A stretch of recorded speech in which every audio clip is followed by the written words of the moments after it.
นะเฮลโลเล่งแบบนั้นหลายมันบินหัว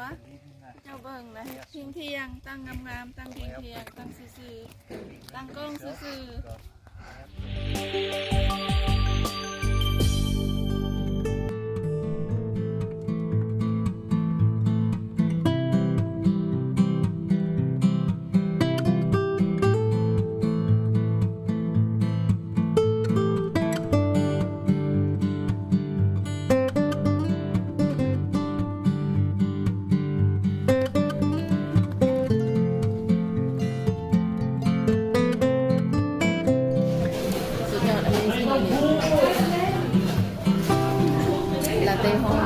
พวกเฮาสิไปที่หาบสูงบริเวณเนาะทุกคนไปที่บ้านหนองหลวงเด้อตอนนี้พวกเฮามาที่หาบสูงบริเวณเนาะทุกคนเขตนี้นะจะเป็นเขตนี้นะเป็นเขตภูเพียงบริเวณเนาะบอนที่ชาวบ้านปลูกพืชผักธัญญาหารต่างๆเนาะเพราะว่าจะเป็นพวกกาแฟหมากแมงกาแฟซามันต้นทุกอย่างเนาะทุกคนเนาะดินอยู่ที่นี่นะเป็นดินดีนั่นเองเนาะทุกคนดินดีดินงามเนาะปลูกอย่างงามนะเขตนี้นะบนปลูกพืชปลูกผักเนาะสวยงามขนาดเลยทุกคนผักต่างๆที่ป้อนตลาดทางภายในและต่างประเทศเนาะก็ล้วนแต่ปลูกอยู่ที่เขตเมืองปากซองบริเวณนี้เนาะทุกคนส่วนกาแฟฟาร์มกาแฟหลายโรงงานกาแฟก็หลายเนาะอยู่แถวนี้นะทุกคนเป็นอู้ข้าวอู้ป่าอู้ข้าวอู้น้ำของคนลาวเฮาเลยเนาะเขตภูเพียงบ่เลยตอนจะเข้ากล้องน้ำค่อยเนาะแต่ว่ากล้องค่อยมันบ่ใหญ่ล่ะมันบ่ใหญ่พอเนาะถ้าแบบนี้มันก็จะเป็นสเลงเองเนาะเบิ่งในทุกคนเบิ่งงัวบ่อันนี้ก็จะเป็นบริษัทโรงงานกาแฟโรงงานปรุงแต่งกาแฟทั้งหลายเนาะเป็น Coffee Factory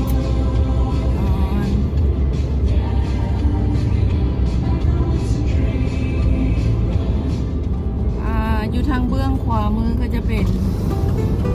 โรงแรมใหญ่ที่สุดเนาะของเมืองปากซองนะทุกคนพวกเราใกล้สิฮอดปากซองแล้วเนาะพวกเราสิไปต่อที่หมู่บ้านดงหลวงguest house. Want to go to guest house? So we can do all that tomorrow, looking around. Get up early and explore everywhere. We turn left คน here. มาฮอดบ้านดงหลวงแล้วตรงนี้หิวข้าวอินเทอร์เน็ตคอยจักหน่อยก่อน They are zip lining,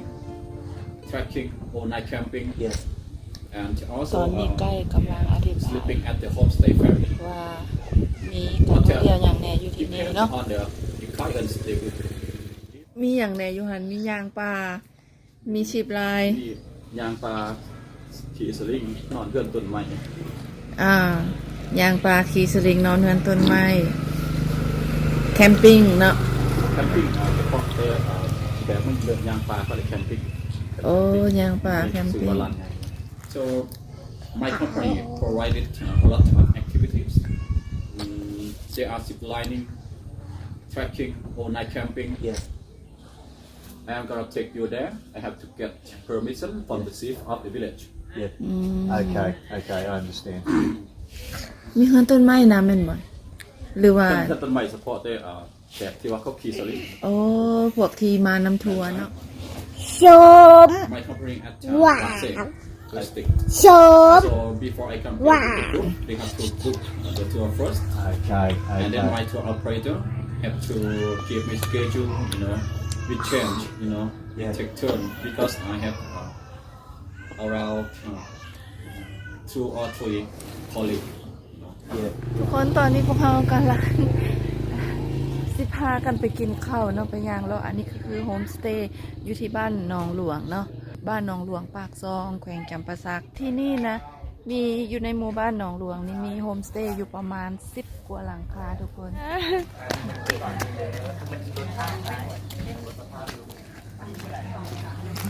ปืนห้างเสือล่ะ ป้ามักกาแฟดกไทยดกว่าเบิ่งความงามป้านี่มักกาแฟตีนบ้านทุกคนเบิ่งมักกาแฟตีนบ้านงั้นเนาะขอยสะอ่อนดอกไม้อยู่ที่นี่ดอกไม้งามอีนี่ทุกคนดอกไม้น่ะสีสดเลยทุกคนเบิ่งไหมเห็นปะอยู่นี่มีแต่เฟอว่ามีอาหารตามสั่งก็มีแต่เฟอเนาะบ่มีห้านอื่นเพิ่นขายข้าวพอกข้าวพัดเนี่ยปะเฮ็ดขั่วสต๊อกสเต็กอย่างก็บ่มีบ่โอ้เฟออย่างเดียวอยู่ที่หมู่บ้านหนองหลวงนะอากาศดีเย็นสบายเลยทุกคนอันนี้ก็เป็นบริเวณหมู่บ้านเนาะตอนนี้พวกเขาก็มาย่างเลาะก่อนที่พวกเขาจะไปกินข้าวกัน บรรดาเฮือนของประชาชนแถวนี้เนาะข้าเจ้าก็จะไปเฮ็ดส่วนกาแฟเป็นหลักมักกาแฟนะงามแท้งามว่ามักกาแฟตีนบ้านตีนเฮือนเลยเนาะทุกคนงามแท้งามว่าแล้วก็เป็นมากบักดกเลยบ้านหนองหลวง Village ดินแดนมรดกธรรมชาติอันลี้ลับแห่งดงบริเวณบ้านหนองหลวงเมืองปากซองนะทุกคน ฮัลโหลนะฮัลโหล เล่งแบบนั่นหลายมันบินหัว อุ้ยน่าจะข่าวเลยปากน้าหังออกมาน่าจะข่าวบ่ Just in a big Rồi. house like this, but Hey. it's just over ไม่ here. ได้ใช้เอฟเฟกต์อันเดอร์เลยกว่า What are you looking at, mate? From Jazz เบิ่งเจ้า ตอนนั้นเขาไปตลาดเขาเอาดอกจำปาใส่หูนี่แหละ เลย ดอกจำปา ขมืด Mm. ตัดเสือ ตัดนงมุก ตัวใดใหญ่กว่าหมู ตัด ขมืด ตัดกระหมู ขมืด biggest Okay. ทั้งสูงมันเก้าสิบ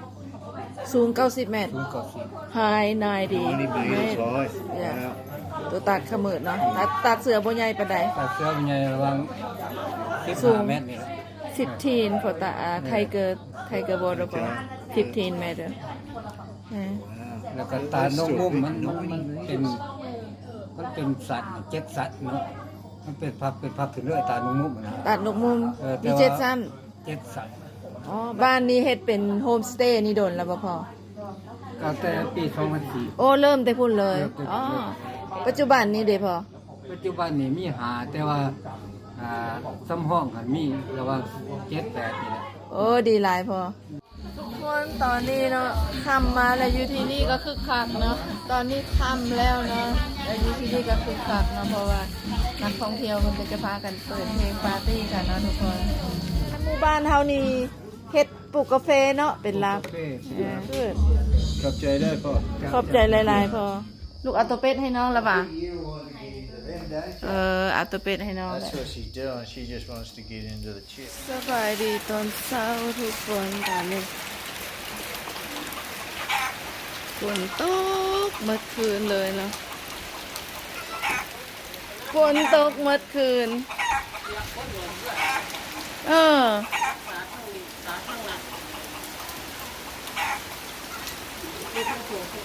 มันสิบ่เช้าบ่คือสิลินเนาะ This way I want to pee too Yeah, back to bed. ไปห้องน้ำทุกคน บรรยากาศฝนตกลินเนาะอยู่ที่บ้านหนองหลวงเมืองปากซองไปใส่บ่ได้แล้วมื้อนี้ฝนลินละ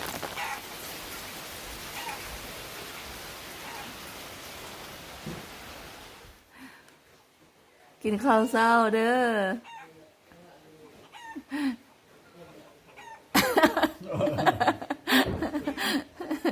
กินข้าวลูกแล้วเขาไปดูแก้ว Go now. Go now. ดอกไม้เมืองปักซองในตาสะอ่อนทุกคน สีมันสดขนาดเลยเห็นไหมโอ้ยงามแฮงวันนี้พวกเราก็สิออกไปเที่ยวน้ำตกกันเนาะแต่สิบ่ได้ไปน้ำตกตัดขมืดเพราะว่ามื้อนี้ฝนฝอยไปเศร้าเลยเนาะสิออกไปน้ำตกตัด เหยืองตาดฟานแล้วก็สิไปปักซองกันหลังจากนั้นก็กลับเข้ามานอนนี่เองเนาะเบิ่งฟ้าฝนมันหยุดแล้วจังสิพากันไปเบิ่งน้ำตกตัดขมือหนาวบ่ลูก เชน อันนี้รถท่องเที่ยวเขาเจ้าว่าม อเตอร์ไซค์โอ้รถลุยได้นี่ลูกรถจักรลุยสิไปไสนี่ไปน้ำตกว่ะ แม่น อ๋อยับออกมีนะ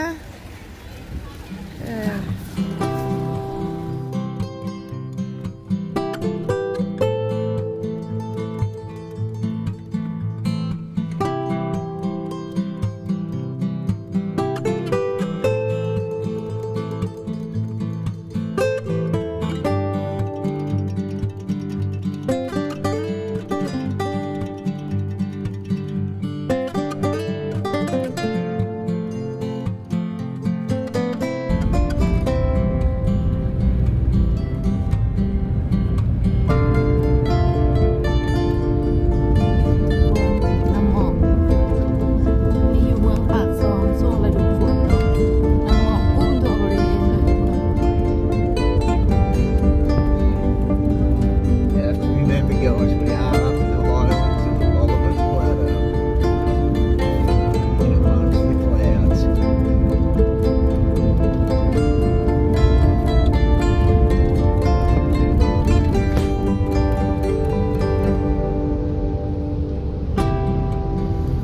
Wow. Oh, there's a lot of Yeah, you people. gotta pay here, do you? Or-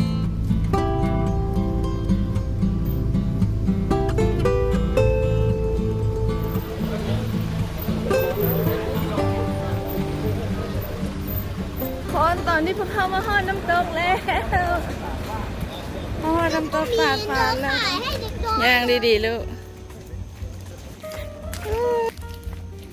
เนาะ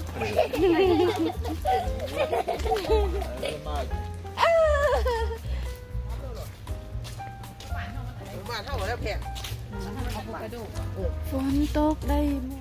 อุ้ยตัวมาว่ะเฮ้ยตัวมา Yeah, I like it. ตัวมาทุกคนดูด มีนายย่านตัวมา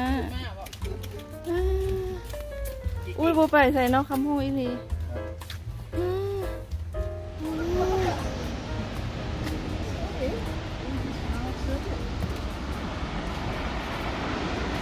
บ่เห็นอย่างเลย Not see anything disappear ว้าวบ่เห็นอย่างเลยมื้อนี้ฝนตกบ่เห็นอย่างเลยเรียกว่าจะขี่สลิงไป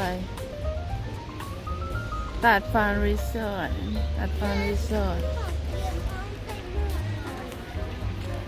เดี๋ยวจะขี่สลิงซิปไลน์นี่เห็นปะเขาขี่แบบนี้ได้ลูกบุญานบอกดิเดี๋ยวขี่แบบนี้ได้อย่าจับแหงลูกมันสิตก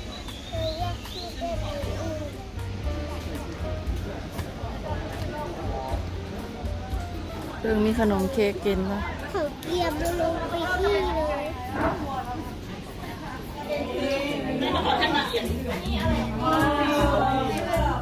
อะไร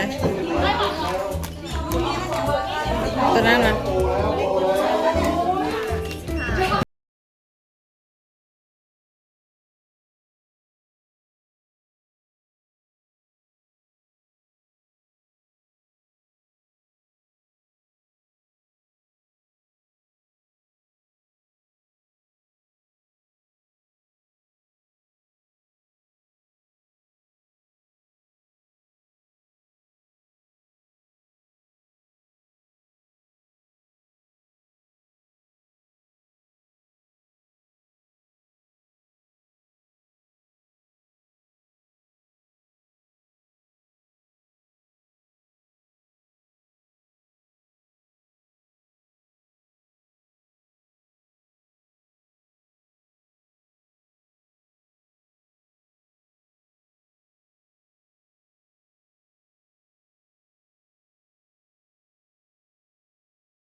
ขนมต่อ